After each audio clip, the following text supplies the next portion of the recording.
नमस्कार, आप देख रहे हैं जनतंत्र प्राइम भारत न्यूज। आपके साथ मैं हूं वैशाली वर्मा। आइए बढ़ते हैं आज की खबरों की ओर। बसपा सुप्रीमो मायावती का बयान। अब यहां बीजेपी अन्य सभी विरोधियों का जबरदस्त नाटक शुरू हो गया है। इसमें सच्चाई ये है कि भरमार शिलान्यास, आधे कामों का उद्घाटन का सिलसिला चुनाव तक जारी रहेगा। बीएसपी को छोड़कर प्रदेश की सभी पार्टियों ने जनता को लुभाने का प्रयास किया है। कांग्रेस पार्टी ने यहां यूपी में 50% चुनावी वादे पूरे किए होते तो सत्ता से इतने लंबे समय तक बाहर न होते। इस मामले में बीएसपी बातें कम काम ज्यादा करने पर विश्वास रखती है। बीजेपी को अगर जनता की थोड़ी भी फिक्र होती तो जनता इतनी त्रस्त न होती। बीजेपी ने हार के डर से थोड़ा बहुत तेल में कम किया है। यूपी चुनाव के बाद जो अभी थोड़ा बहुत राशन मिल रहा है वो भी बंद हो जाएगा। जनता अब बीजेपी से काफी सतर्क है। सपा और बीजेपी की सोच एक जैसी है। लखनऊ से साउद अली की रिपोर्ट। चुनाव के नजदीक आते ही अब यहाँ बीजेपी व अन्य सभी विरोधी पार्टियों का प्रदेश की जनता को हर प्रकार से लुभाने व वर्ग लाने आदि का जबरदस्त नाटक शुरू हो गया है। जबकि इस मामले में सच्चाई ये है कि केंद्र व यूपी की भाजपा सरकार ने पिछले 1.5-2 महीनों में जो यहाँ अंतरित व थोक में भरमार घोषणाएं, शिलान्यास एवं अधकच्चे कार्यों के उद्घाटन व लोकार्पण आदि किए हैं, तो इनका ये सिलसिला ऐसा लगता है कि इलेक्शन घोषित होने तक ये लगातार जारी रहेगा। पर यहाँ की जनता जल्दी से विश्वास करने वाली नहीं है और इस संबंध में हमारी पार्टी का ये कहना है कि यदि कांग्रेस पार्टी ने यहाँ यूपी में भी अपने लंबे रहे शासनकाल में अपने 50% भी चुनावी वायदे पूरे कर दिए होंगे, तो फिर आज ये पार्टी केंद्र व उत्तर प्रदेश सहित देश के अधिकांश राज्यों से भी सत्ता से बाहर नहीं होती। इतना ही नहीं बल्कि इनकी कथनी व करनी में जमीन आसमान का अंतर होने की वजह से अब जनता इनके वायदों व घोषणाओं आदि को कतई भी गंभीरता से नहीं ले रहे हैं। यही स्थिति इस मामले में हमें दूसरी पार्टियों की भी देखने के लिए मिल रही है। हालांकि इस मामले में बीएसपी बातें बहुत कम व कार्य करके दिखाने में ही ज़्यादा विश्वास रखती है और ये सब आपको यूपी में 4 बार बीएसपी के नेतृत्व में रही सरकार में काफ़ी कुछ देखने के लिए मिला है। और अब मैं खासकर केंद्र व यूपी में आसीन सत्ताधारी पार्टी बीजेपी के बारे में ये भी कहना था, विधानसभा की 403 सीटों में से 300 व सपा द्वारा 400 सीटें जीतने की जो बात कही जा रही है, तो ऐसे में इनका ये दावा इतना अधिक बचकाना व हवा हवाई है कि इनकी इच्छा पूर्ति के लिए फिर तो यहाँ विधानसभा की सीटों की संख्या बढ़ाकर चुनाव आयोग को लगभग 1000 ही कर देनी चाहिए।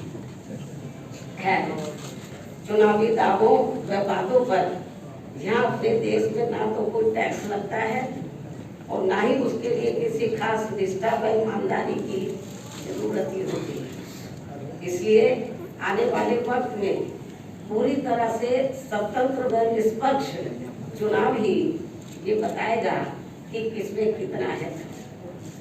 इसके साथ ही यहाँ मैं ये भी याद दिलाना चाहती हूँ कि कोरोना काल में कोरोना पीड़ितों व बाढ़ के समय में बाढ़ पीड़ितों आदि की भी मदद करने के मौके में बीएसपी ने हमेशा सबसे पहले इसकी पहल की है और यहाँ हमारे लोगों ने अपने अपने आर्थिक सामर्थ्य के हिसाब से बिना ढिंढोरा पीटे हुए यहाँ अति गरीबों व जरूरतमंदों आदि की लगातार मदद की है। वैसे भी हमारी पार्टी की अपनी सीमाएं हैं मुख्य पार्टी है, जिनसे भी ये सरकारें इनका राष्ट्र धर्म नहीं निभा पाई है तथा वे आपदा में भी अवसर प्राप्त करके अपनी तिजोरी को ही अधिक भरते रहे हैं। ऐसी पार्टी व सरकारों से क्या जनता उनसे इसका हिसाब किताब नहीं करेगी, यानी इसी प्रकार केवल आम जनता ही नहीं बल्कि देश की अर्थव्यवस्था की रीढ़ अर्थात संपूर्ण किसान समाज भी केंद्र सरकार की अहंकारी, वादा खिलाफी एवं निरंकुश आदि व्यवहार से काफी ज्यादा गुस्से में है तथा आक्रोशित भी है। इतना ही नहीं बल्कि इनकी जातिवादी, संकीर्ण, पूंजीवादी व अन्य गलत नीतियों व गलत कार्य प्रणाली की वजह से उत्तर प्रदेश सहित पूरे देश में दलित, शोषित, पिछड़ा वर्ग, मुस्लिम व अन्य धार्मिक अल्पसंख्यक समाज के लोगों के साथ साथ सब समाज में से खासकर गरीब, मजदूर, बेरोजगार, छोटे व्यापारी, कर्मचारी एवं अन्य मेहनत कश लोग भी अपनी विभिन्न समस्याओं को लेकर काफी ज्यादा दुखी व परेशान भी है और यूपी में अपनी जन विरोधी नीतियों व द्वेषपूर्ण कार्यकलापों एवं सरकार की घोर विफलताओं पर पर्दा डालने तथा इन पर से लोगों का ध्यान बांटने के लिए भी यहाँ विशेषकर सपा आदि से अंदरूनी मिली भगत व सांठगांठ करके जिन्ना व अयोध्या पुलिस फायरिंग जैसे अनेकों नए गढ़े हुए सांप्रदायिक व धार्मिक मुद्दों को उठाने का भी पूरा प्रयास कर रही है ताकि ये जो चुनाव है हिंदू मुस्लिम हो जाए। ये दोनों पार्टियों का अंदर ये प्रयास चल रहा है जो स्वाभाविक तौर पर ये सपा और भाजपा आदि को आपसी लाभ पहुंचाने की नियत से इनकी स्वार्थ की राजनीति को पुनः उजागर करता है। हालांकि जनता अब इनसे काफी सजग भी है, साथ ही बीएसपी को ये पूरी उम्मीद भी है कि अब प्रदेश की जनता इनके इस प्रकार के किसी भी षड्यंत्र का शिकार होने वाली नहीं है। वैसे ये बात भी सर्वविदित है कि सपा व भाजपा की राजनीति हमेशा एक दूसरे के पोषक रत रही है और इन दोनों पार्टियों की सोच जातिवादी एवं सांप्रदायिक होने के कारण इनका अस्तित्व एक दूसरे पर ही आधारित रहा है। इसी कारण जब सपा सत्ता में होती है तो भाजपा मजबूत होती है और जब बीएसपी सत्ता में रहती है तो भाजपा कमजोर होती है। ये भी सोचने की बात है।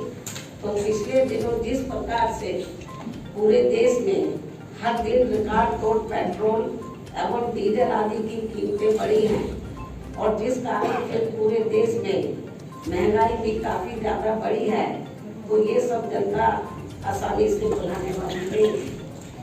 और अब कई राज्यों में जल्द ही होने वाले विधानसभा चुनाव में अपनी हार की डर से इनकी कीमतों में जो इन्होंने थोड़ी सी कमी की है, तो इसकी भी भरपाई ये पार्टी चुनाव के बाद ब्याज सहित जनता से जरूर वसूल कर लेगी। इसे भी जनता को जरूर ध्यान में रखकर चलना चाहिए। इसी प्रकार यूपी में अब विधानसभा चुनाव नजदीक आते ही यहाँ गरीबों को जो राशन मुफ्त बांटा जा रहा है, तो ये भी चुनाव खत्म होते ही जरूर बंद हो जाएगा। ऐसे अनेकों हाल को काफी कुछ दर्शाता है।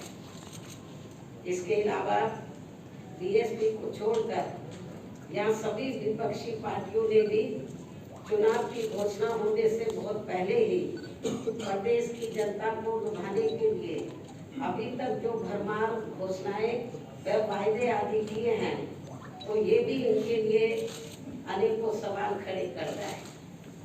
देश दुनिया की तमाम ऐसी छोटी बड़ी खबरों को जानने के लिए जुड़े रहिए हमारे साथ जनतंत्र प्राइम भारत न्यूज के साथ।